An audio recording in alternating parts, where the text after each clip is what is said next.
Like, nah, this is this. So I figure it's on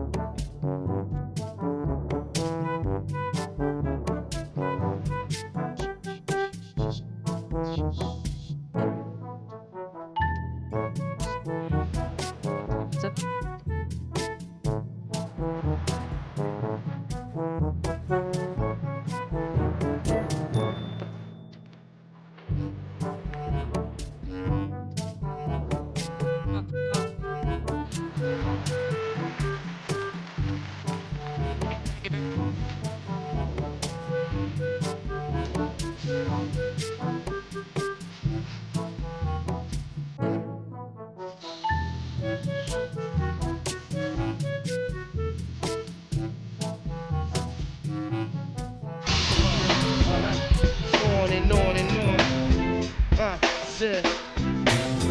And it's on and on and on. You know, the first time you black out, it's real embarrassing. You know, you're like, oh no, you know. Your friends call you up the next day and they go, how you feeling today? And you're like, I don't know, I feel pretty good. A little hungover, but I feel good. They go, let me tell you what you told me last night. I'm like, dang, dude, don't tell me stuff like that. You know what I mean? But after a while, you get used to it, you know, and you kind of get tough to it. You wake up in the morning, you look at your phone, you see your text messages, and you go, well, I'll just delete these people from my life. Like, I don't know how that happened, but it'll be easier to make new friends and apologize for them. You know what I mean? You get tough to it, you know? You wake up in the morning, you go, hey, if they can't hang, they can't hang, you know? If you don't want to get kicked out of Dillard's in the daytime, that's your business, you know what I mean? Yeah, I want to do some shopping, but I got to do some drinking too, you know what I mean? I'm not trying to buy slacks out here sober. I used to drink and drive a lot. I'm not bragging about it. I was pretty good at it, but I'm not bragging about it. I'm not saying you should do it, you know, but in Tennessee, they say buzz driving is drunk driving. So if you're going to do it, get drunk, you know what I mean?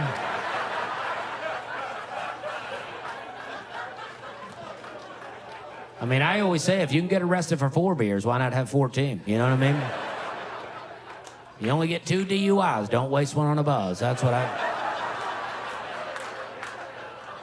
I've always said. You're going to be driving a moped for the next 2 years. Have a story about it. You know what I mean? But I'm not for drinking and driving, you know? But back when I was drinking, I quit like 10 years ago. And back when I was drinking, there was no Uber, no Lyft. Cabs weren't reliable. So if you wanted to drink, you had to just drive, you know? Like sometimes we'd get a designated driver, but that didn't mean they weren't going to drink, you know? That just meant you had someone that was willing to risk it. That one friend with nothing to lose. He's like, hey, I don't even have a driver's license, you know? We can't get pulled over anyway. I never had a sober friend that was willing to drive me around that I wanted to hang out with. Like I had friends that'd be like, I'll drive you, man. I'm like, nah, we're trying to have a good time. I don't need your sober eyes staring at me all night. I don't need someone hanging around that's gonna remember everything. You know what I mean?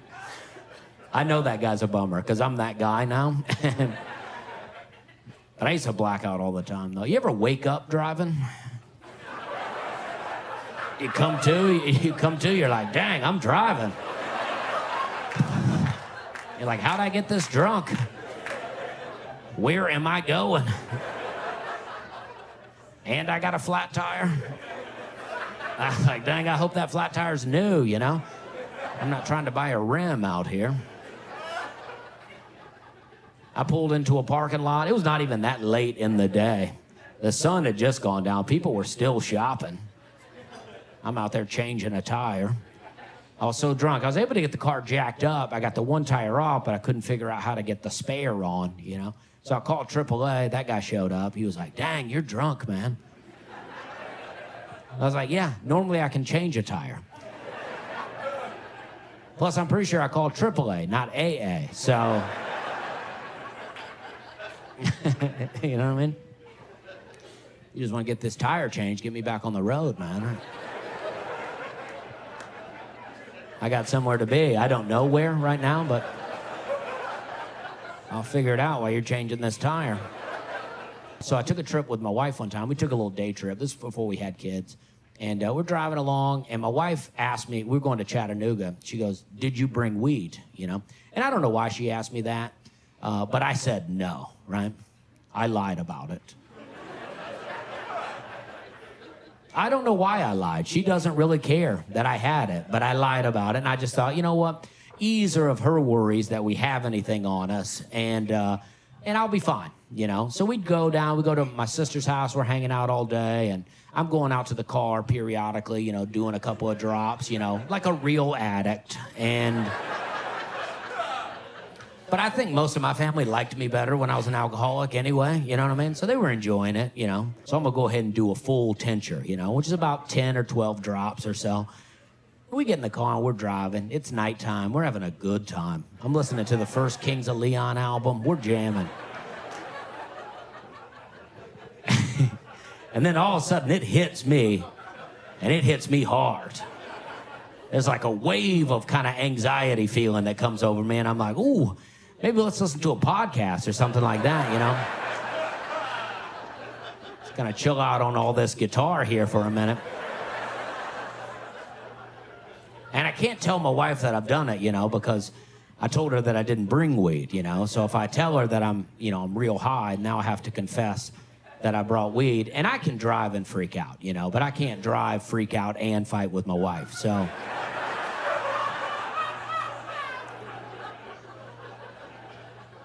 So I was like, I'm gonna pull over to this truck stop, you know, and I'll just walk around a little bit and you kind of mellow out. So I go in there and I start peeing, you know, in the bathroom. I don't just do it right in the truck stop. I go into the bathroom, I start peeing, and then I'm sitting, this is how high I am. I'm like, oh man, I've been peeing a long time. And it seems real loud, and I bet the truckers in here can hear me peeing, and I bet they're thinking, man, this guy's been peeing a long time. I bet he's on drugs. You know that symptom of a drug user, that symptom you hear all the time of peeing a long time. That's what they're always saying about people on weed, is how they pee a long time. That's how freaked out I am. So I get back in the car and I don't feel better. And we're driving through the mountains, and I'm a pretty aggressive driver. So when I'm cautious, my wife's like, what's going on with you? And I decided in the car ride, I say, you know, if we make it home, I'll tell her what happened. You know, I'll confess. But if we don't make it, no need to bring it up. You know what I mean?